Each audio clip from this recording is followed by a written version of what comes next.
Managing traffic in City Skylines 2 is hard. This is the worst! But here are 10 simple tips and tricks that you could implement into your city right now to help decongest the traffic on those streets.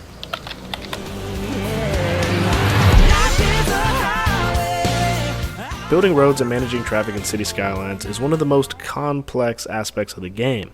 But with that being said, understanding the basic science behind road hierarchy can help you achieve traffic-free cities effortlessly.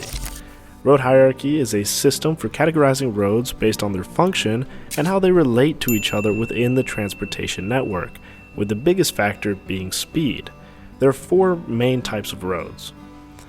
So we're going to take a look at local roads, collectors, arterials, and highways or freeways, if that's what you call them. So local roads are going to be your smallest roads, providing access to individual properties and serving local neighborhoods.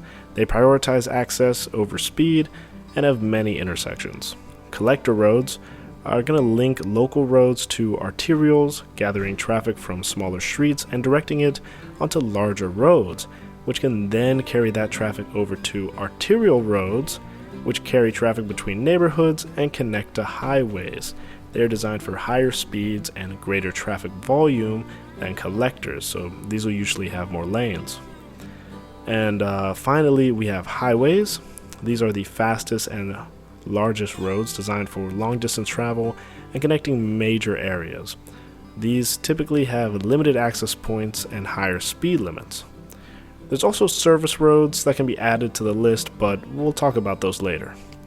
Take a look at your city and remember you should only connect different types of roads one level away from one another. For example, you can only connect a highway to an arterial, but you can connect arterials to collectors and or highways, so on and so forth.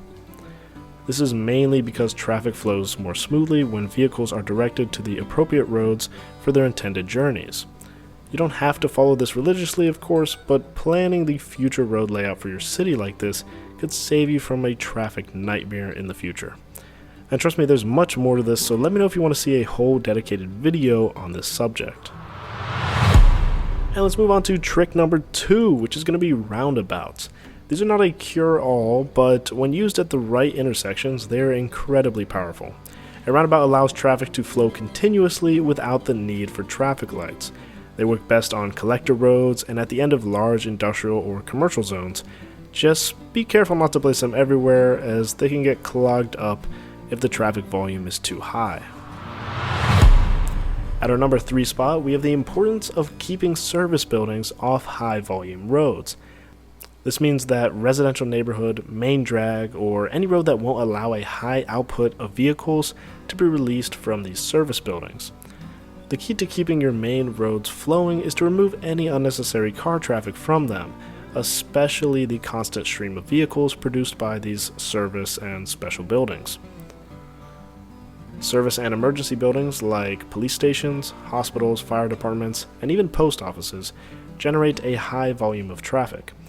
If you place them directly on a busy main road, every single emergency vehicle and staff car will be entering and exiting from that road. This creates constant intersections and traffic conflicts, slowing down pretty much everything. The solution? Well, place these essential buildings a block or 2 away from your main arterial roads. Use collector roads or one-way roads to connect them to the main grid. This is what I was talking about when I mentioned those service roads earlier. These one-way roads gives their vehicles multiple ways to enter and exit, spreading out the traffic and preventing a single major choke point. This strategy ensures that your main roads are reserved for long-distance travel, while local traffic and service vehicles can navigate these smaller roads without causing congestion. Trick number 4 is to use one-way roads strategically. One-way roads are a traffic controller's secret weapon. Not only can they prevent cars from making left turns at specific intersections, which is a common cause of traffic jams actually, but they can also create unique loops to keep traffic flowing in one direction. By creating one-way pairs or loops, you can streamline traffic through a dense area and reduce the number of conflict points. They are especially useful in commercial and industrial districts where you have a lot of turning traffic. As you can see with this area right here, We were able to fix this industrial traffic issue by implementing a one-way in, one-way out road strategy. Tip number 5 is going to be creating alternate routes. Think about your own daily commute. You probably have a few different ways to get to work, right? Well, your citizens are the same way. By providing alternative routes like parallel roads or side streets, you give drivers more options. This disperses traffic and prevents everybody from piling onto the same main road, which can lead to a huge bottleneck. For example, in this city, I only have one highway entrance to the entire city, causing there to be some major backups right here trying to get off and on an exit. Now, to fix this, all I would have to do is build another highway entrance and bridge, giving travelers an option that is more suitable for their destination. Tip number 6 might be the most important. Make sure to utilize public transportation. Is your inner city struggling from traffic? Try bus routes. Are major roads getting backed up, taking people to and from your industrial park? Try trains and subways. Even taxis could help. This is one of the most effective ways to reduce traffic.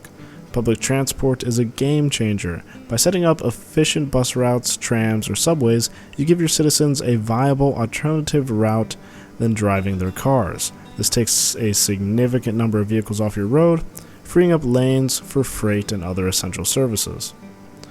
Not only will this improve your traffic, but this could also improve your building level. I'll talk about that in another video. To take this one step further, you can actually make public transportation free to further entice your citizens to use it. Moving on to trick number 7, you can actually use the district policies to help reduce traffic in your city. That's right, by applying the combustion engine ban, gated community, heavy traffic ban, and the urban cycling initiative policy to a residential or commercial district, you prevent cargo trucks and other heavy vehicles from using these roads as a shortcut. Heavy vehicles are often a major source of congestion in city skylines as they move slowly and are difficult to maneuver. If your game's pathfinding sees that cutting through a residential area is the fastest route for a truck to get from an industrial zone to a commercial one, it will do exactly that. The policy forces them to stay on the main high-capacity roads like highways or arterial roads that are designed to handle that type of traffic flow. This trick can instantly clear up traffic jams in your residential zones, as it makes the main roads the only option for these industrial vehicles, which is where they belong. Pedestrian paths are your friend. Sometimes the best solution to traffic is to get cars off the road entirely. Pedestrian paths and bike lanes are a cheap and effective way to do this, by providing walking paths that connect homes to shops, parks, and public transportation. You encourage your citizens to walk short distances instead of driving. This reduces car trips and eases traffic on your roads. Now you can amplify this tip by implementing a policy like the combustion engine ban, or the heavy traffic ban, or the urban cycling initiative policy to get people in those districts off the roads and onto these walking paths. Now, tip number 9 is a warning, and that is to warn you about the dangers of having too many intersections. Remember that an intersection is a potential choke point. The more you have, the more opportunities there are for traffic to get slowed and to stop. When you're building, try to create longer blocks with fewer, more spaced out intersections. This allows cars to travel for longer distances without stopping, and it prevents traffic from building up.